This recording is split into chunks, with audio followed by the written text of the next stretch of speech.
வணக்கம் மக்களே, இந்த வீடியோவில் என்ன பார்க்க போகிறோன்னா, ரேஷன் கார்டு உள்ளவர்களுக்கு 3 முக்கிய அறிவிப்பு. அது என்ன அப்படிங்கிறத பற்றி தான் இந்த வீடியோவில் பார்க்க போகிறோம். நம்ம சேனலுக்கு யாராவது புதுசாக வந்திருந்தீங்கன்னா மறக்காமல் நம்ம சேனலை சப்ஸ்கிரைப் பண்ணி பக்கத்தில் இருக்க பெல் ஐக்கானை கிளிக் பண்ணி வச்சுக்கோங்க. இந்த வீடியோவுக்கு ஒரே ஒரு லைக்கை மட்டும் கொடுத்துருங்க. வாங்க வீடியோக்குள்ளே போகலாம்.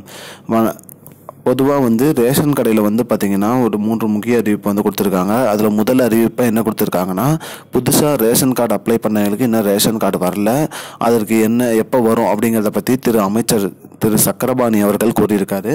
அந்தந்த துறை அதிகாரிகள் சொல்லி விரைவில் புதிய ரேஷன் கார்டு அனைத்து துறைகளில் அனைத்து மக்களுக்கும் வழங்க வேண்டும், அப்ளை பண்ண அனைவருக்குமே விரைவில் ரேஷன் கார்டு வழங்கணும்னு சொல்லியிருக்காரு. அது முதலாவது அறிவிப்பாக அறிவிச்சிருக்காரு. மேலும் இரண்டாவது அறிவிப்பாக விவசாயிகளுக்கு பார்த்திங்கன்னா நெல் மற்றும் ராகி ஒட்டுமொத்தமாக கொள்முதல் பண்ணணும். நெல் மற்றும் ராகி கொள்முதல் பண்ணும்போது அதோட தரத்தை பார்த்து அதுக்கேற்ற பணமும் கொடுக்கணும் அப்படிங்கிற மாதிரி சொல்லியிருக்காங்க. இது அமைச்சர் சக்கரபாணி இது அதிகாரிகளுக்கு ஆணையிட்டிருக்காரு. இந்த மாதிரி நெல் மற்றும் ராகி கொள்முதல் பண்ணணும் அப்படிங்கிற மாதிரி சொல்லி ஆணையிட்டிருக்காரு.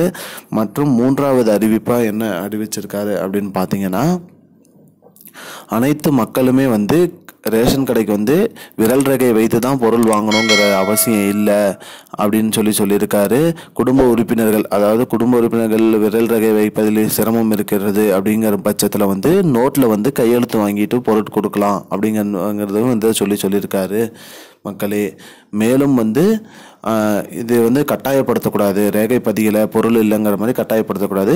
அதாவது ரெஜிஸ்டர் நோட்டில் கையெழுத்து வாங்கிட்டு அவங்களோட பொருட்களை கொடுக்கலாம் அப்படிங்கிற மாதிரி சொல்லியிருக்காரு மக்களே. இதுதான் இப்போதைக்கு முக்கியமான பயனுள்ள தகவல். இது போன்ற பயனுள்ள தகவலை தெரிஞ்சுக்கொள்ள நம்முடைய சேனலை மறக்காமல் சப்ஸ்கிரைப் பண்ணிக்கோங்க. இந்த வீடியோ அனைவருக்கும் ஷேர் பண்ணுங்கள். நன்றி.